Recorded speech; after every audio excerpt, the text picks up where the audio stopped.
हमारे सभी मित्रों तथा बहन भाइयों को हमारा सादर नमस्कार एवं हरतालिका तीज व्रत त्यौहार की हार्दिक बधाई। आज इस वीडियो के माध्यम से हम आपको हरतालिका तीज व्रत पर्व का महत्व, पूजा विधि तथा व्रत कथा व उसके व्रत के नियम से अवगत कराएंगे।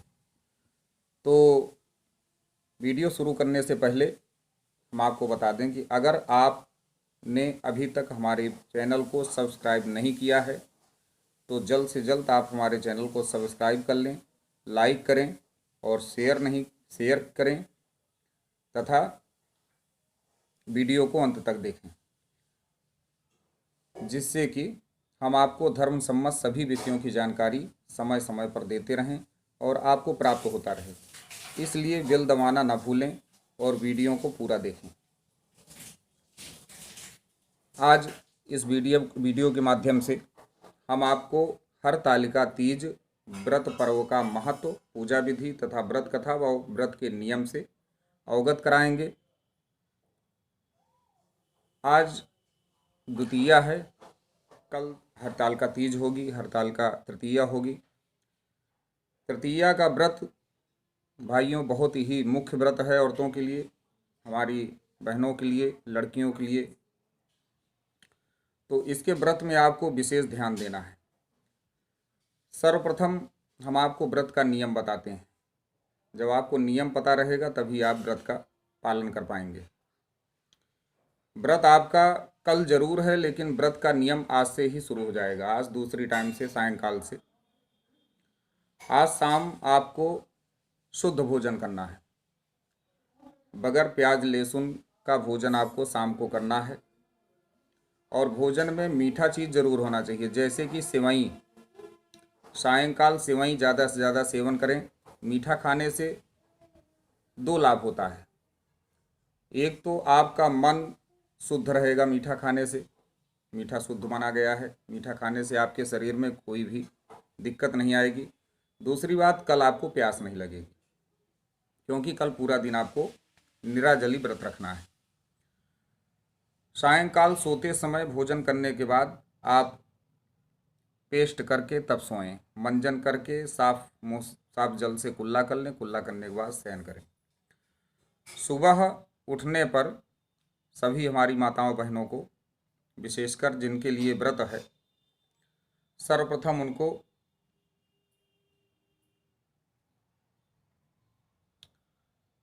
और सोने से पहले ध्यान दें कि आपको खीरा खा के सोना है। खीरा बहुत ही अच्छी चीज़ है। खीरा आपके शरीर में पानी की कमी को पूरा करेगा। खीरा और शुद्ध भी माना गया है। व्रत करने से पहले आप आज शाम को खीरा खाकर सोएं।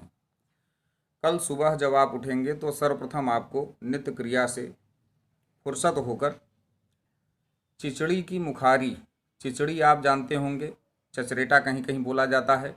उसके पेड़ में छोटे छोटे मच्छर टाइप से लगे होते हैं, उसको चिचड़ी हम लोग बोलते हैं।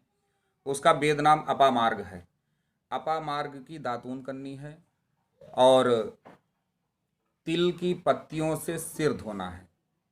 ये व्रत के नियम में आता है। फिर आप स्नान करके शुद्धता से और भगवान की पूजा करेंगे। भगवान की पूजा करने के बाद उनको प्रसाद वगैरह, दीप धूप बत्ती सब जलाकर नैवेद्य चढ़ाकर, एक चीज़ ध्यान रहे, इस व्रत में केवल आप आचमन के रूप में ही जल ग्रहण कर सकते हैं, अन्यथा नहीं। गले के नीचे जल अगर कोई जाएगा तो केवल आचमनी, ओम केशवाय नमः, ओम माधवाय नमः, ओम नारायणाय नमः कह के आप आचमन के रूप में जल ले सकते हैं। वो भी थोड़ा थोड़ा, जितना आपके इसमें गदिया में आ जाए, 1 चम्मच, 1 आचमनी। उसके बाद आप व्रत रहेंगे दिन भर। और व्रत में आपको सोना नहीं है। व्रत में सोना बहुत निषिद्ध माना गया है। ज़्यादा बात नहीं करना है, ज़्यादा गलत लोगों के पास समय नहीं बिताना है। जितना हो सके ओम नमः शिवाय, ओम नमः शिवाय, ओम नमः शिवाय का पाठ करें, या सीताराम सीताराम जपें, या ओम नमः भगवते वासुदेवाय, जो भी आपको अच्छा लगे। सायंकाल आपको फिर से स्नान करना है। स्नान करने के बाद आपको शंकर भगवान का, माँ पार्वती का, नादिया महाराज का, गणेश जी का, कार्तिकेय महाराज का और बगल में गौरा मैया के शेर की पूजा करनी है। नागदेव की भी पूजा करनी है, हो सके तो वीरभद्र की भी मूर्ति अगर उपलब्ध है तो उनकी भी पूजा करनी है। पूरे परिवार की पूजा करना है। अगर आपसे प्यास बर्दाश्त नहीं होती तो आप जो है थाली में पानी भर के गौमुख एक सांस में जितना पानी आपसे पिया जाए उतना आप पी सकते हैं, केवल इतनी छूट है व्रत में। उसके बाद चौथ के दिन सुबह उठकर आप स्नान करके फिर पूजा करने के बाद ब्राह्मणों को या कन्याओं को भोजन कराने के बाद आप भोजन ग्रहण करेंगे। ये है व्रत का नियम। दूसरे नंबर पे आता है व्रत का महत्व। व्रत का महत्व ये है कि जिन महिलाओं की शादी हो गई है, विवाह हो गया है, इस व्रत को करने से उनके पति देव की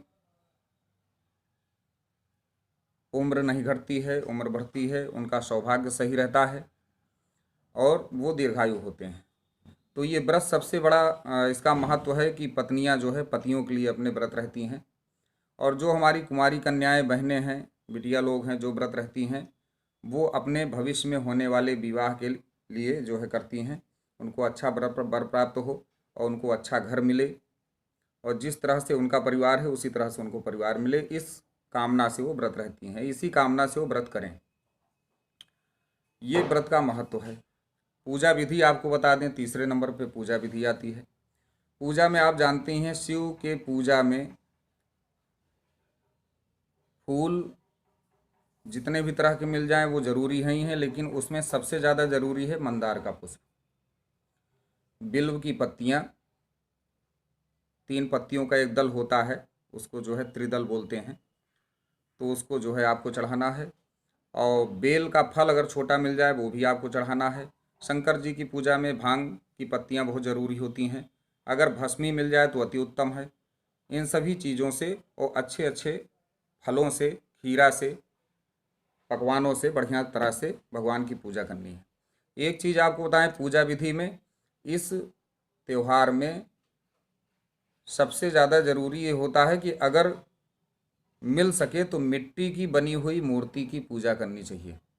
इसका विशेष लाभ है, हरताल का तीज व्रत का विशेष लाभ है कि आप जो है मिट्टी की बनी हुई मूर्तियों से भगवान गौरी शंकर की, गणेश भगवान की, नादिया की, उनके चूहा की, शेर की और सर्प की और कार्तिकेय महाराज की पूजा करें।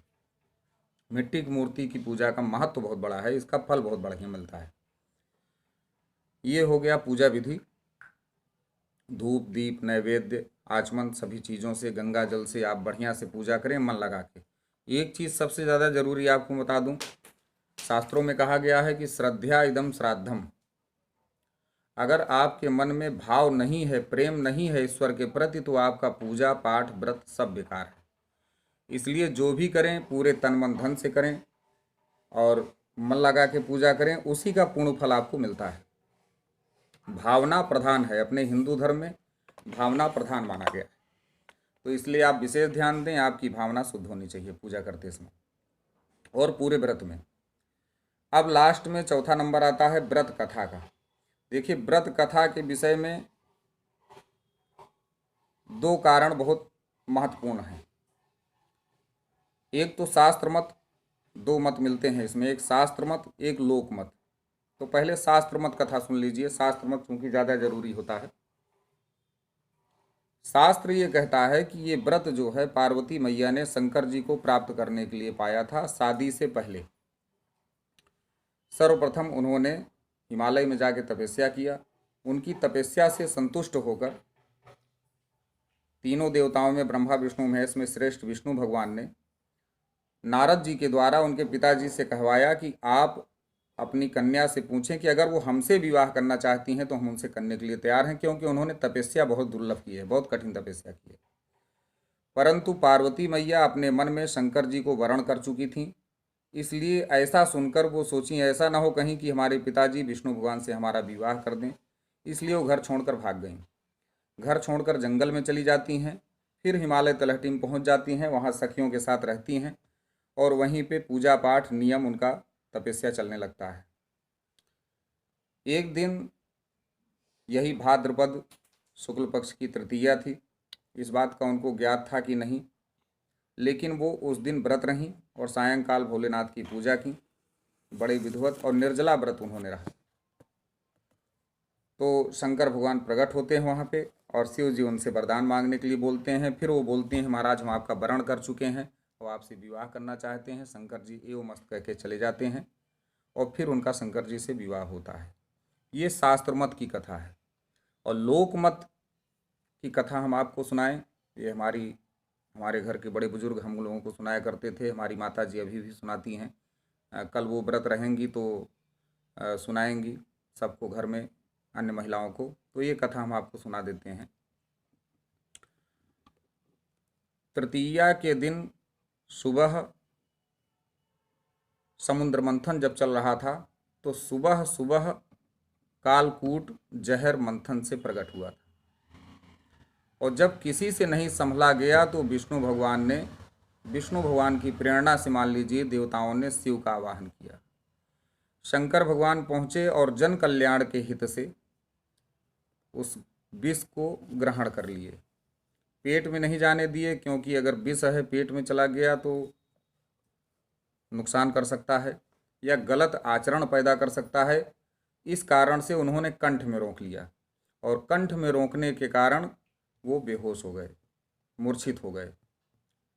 जब ये बात कैलाश में पार्वती मैया को पता चला तो वो अतिशीघ्र वहाँ पहुँच गई शिव के पास और वहीं उनके पास दिन भर बैठी रहीं। न उन्होंने कुछ खाया न कुछ पिया। सायंकाल आप आवाज़ के समय में समय के हिसाब से मान लीजिए कि 5, साढ़े 5, 6 बजे के लगभग जो है जब हल्का जो है अंधेरा होने लगता है, उस समय शंकर जी ने एक बार सांस लिया तेज से और करमट बदली। जब करमट बदली तो देवताओं ने प्रार्थना किया माँ गौरा से कि मैया जी शिव जी को होश आ रहा है, थोड़ा थोड़ा मूर्छित अवस्था से बाहर आ रहे हैं, आपने सुबह से कुछ खाया पिया नहीं है तो कृपया एक बार जल ग्रहण कर लें।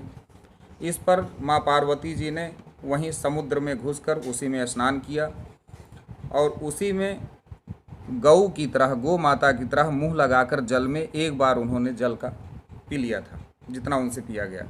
उसके बाद फिर वो निकल आई थी।